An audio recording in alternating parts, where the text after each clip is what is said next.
thank you for marking 4 years since the terrible murder of Sir David Amess.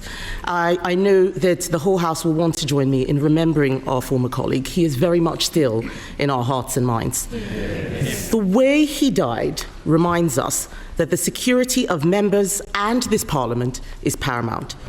So it concerns us all that the case against two people spying on members of this House has collapsed. It is simply unbelievable.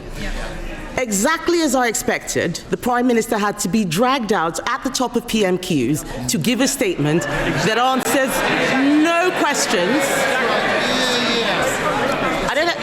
I don't know what they're laughing. I don't know what they're laughing at. We are talking about the security of this Parliament. He had to be dragged out to repeat only more obfuscation. It is simply unbelievable. It is simply unbelievable that he is trying to say the last government did not classify China as a threat. So I will refresh his memory. In 2021, the previous government's integrated review described China as the biggest state-based threat to the UK's economic security. In 2024, the Minister for Security said from that dispatch box that China poses a threat. But let's leave aside the government. In 2022, the Director General of MI5 in November classified China as a threat in his remarks. How is it possible that the government failed to provide the evidence that the CPS needed to prosecute? The substantive evidence was provided in 2023 by the previous government. That is when the witness statement was submitted. I am going to disclose it. They will all be able to read it. The substantive evidence was written and disclosed and submitted in 2023 under the last government. I noticed she didn't indicate whether ministers were involved in that at the time. Mr. Speaker, she questions what's in the review, the refreshed review in 2021 and 2023. Let me be clear. The then Foreign Secretary, sitting I think over here, the Honourable Member for Braintree, 1 month after the arrest, so absolutely the relevant time, gave a speech at Mansion House. It was called Our Position on China, setting out the government's policy. He said in that speech, summing up China as a threat in one word would be, his words, impossible, impractical, and most importantly, unwise. Foreign Secretary, Mr. Speaker, it wasn't just him. Mr. Speaker, the Leader of the Opposition was Business Secretary at the time. In September 23, the Leader of the Opposition said, her words, September 23, the relevant year, her words, we should certainly not be describing China as a foe.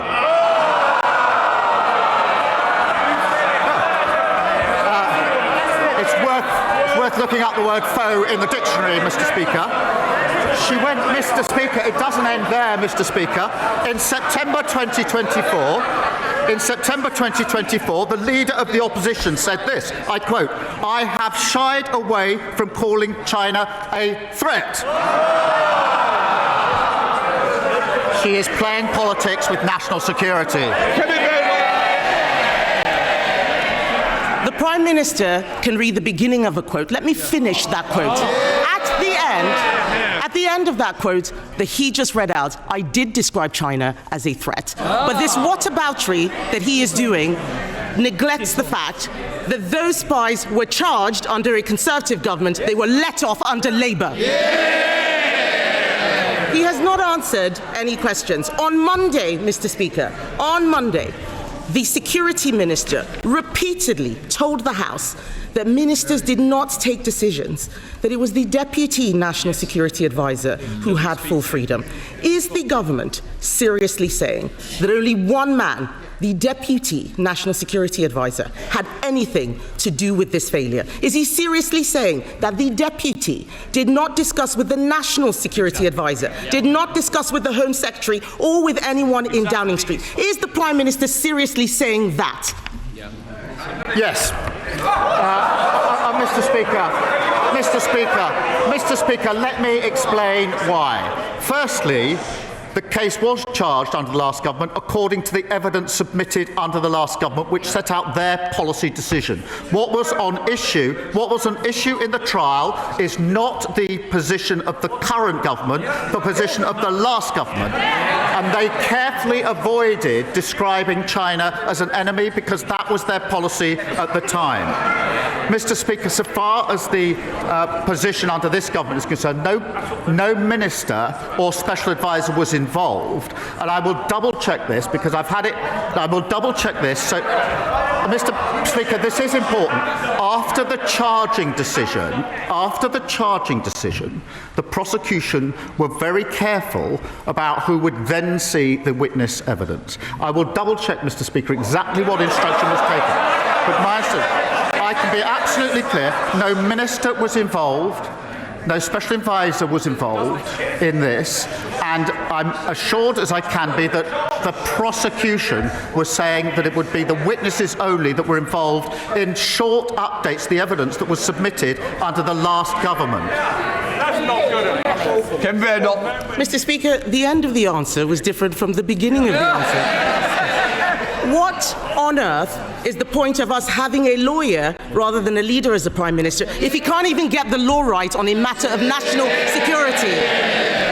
He keeps going to the CPS. The CPS have said that they are satisfied that they were right to charge in August 2024.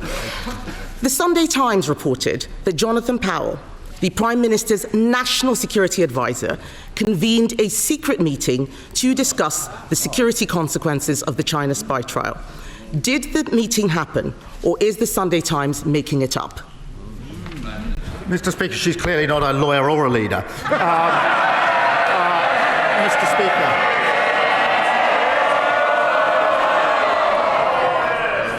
The problem for her is I do actually understand the law. I know what's got to be proven. I've also looked at the evidence. That was put in under the last government in relation to this case. There was a meeting in September.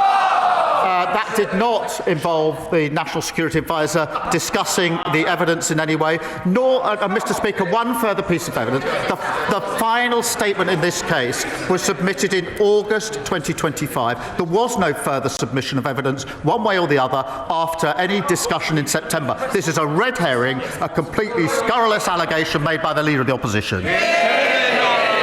Mr. Speaker, the Prime Minister has now twice directly contradicted the words of his Security Minister. They cannot both be right.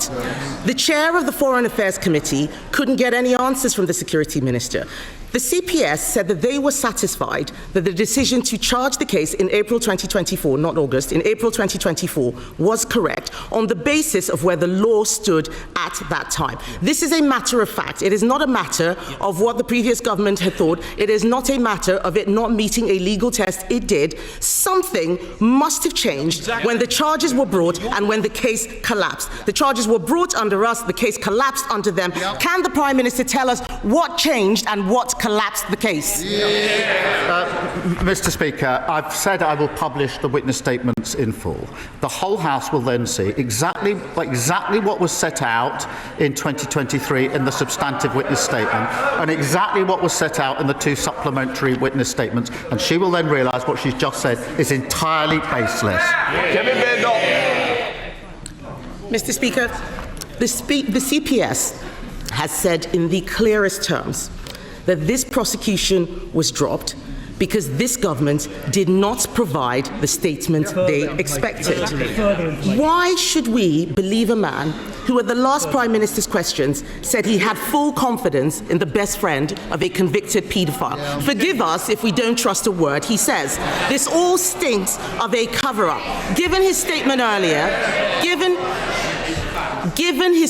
earlier, will the Prime Minister publish today not just the government witness statements, but also the meeting minutes and all of the correspondence that he had with the CPS? Mr. Speaker, let me be clear. The only process I want to go through is in relation to some of the individuals in the statements to make sure they know it's coming out. I can assure the House there's no substantive delay here. I know it is of concern to a number of people, acute of concern to them. I will have the statements out in full. There is a bit of proper process I need to go through. The honourable member will understand why that's necessary. Then they'll be published in full. She asks about minutes, etc. There is a usual rules and process for government. But I remind her that the substantive issues in this case were discussed at meetings under the previous government. So they're asking me to disclose the discussions that they had in relation to the witness statement in the first place. Mr. Speaker, you deserve better, and this House deserves better than the evasive answers that we have had from the Prime Minister. Even the former Cabinet Secretary, Lord Butler, has accused the government of being economical with the truth on this issue. The Prime Minister can't tell us why Jonathan Powell had a secret meeting which the Security Minister said he had no involvement in the case. He can't tell us why his government did not provide evidence that China was a threat. I suspect those statements won't prove it either. He's blaming his civil servants. He's blaming the media. He's blaming the last government. He cannot explain why he could not see this case through. He should have seen this case through. And let me be clear, Mr. Speaker, about what has happened. A serious case involving national security has collapsed because this government is too weak to stand up to China. And if the Prime Minister cannot protect the members of this House, what does that say about his ability to protect this country? The case did not proceed because the policy of the past government did not meet the test that was necessary. That is the long and the short of it. Far from evading, I have said I will disclose the full witness statements that set out exactly what was in the witness statements, exactly what the subsequent statement says, and the allegation that somehow they were changed, that the first statement and the second statements are different, is completely and utterly unfounded. Mr. Speaker, it's a pathetic spectacle. Instead of taking responsibility for the fact they failed to update the law so this case could actually be the review, Mr. Speaker, 2015 was the review into legislation. They took 8 years to change the law. Had they done that more quickly, this case would have proceeded. It was their failure, and they're just slinging mud. Meanwhile, we're getting on, Mr. Speaker, with renewing our country, new planning reforms, online hospitals for waiting lists, new opportunities for young people. Labour's building a better future. They can't even come to terms with their past.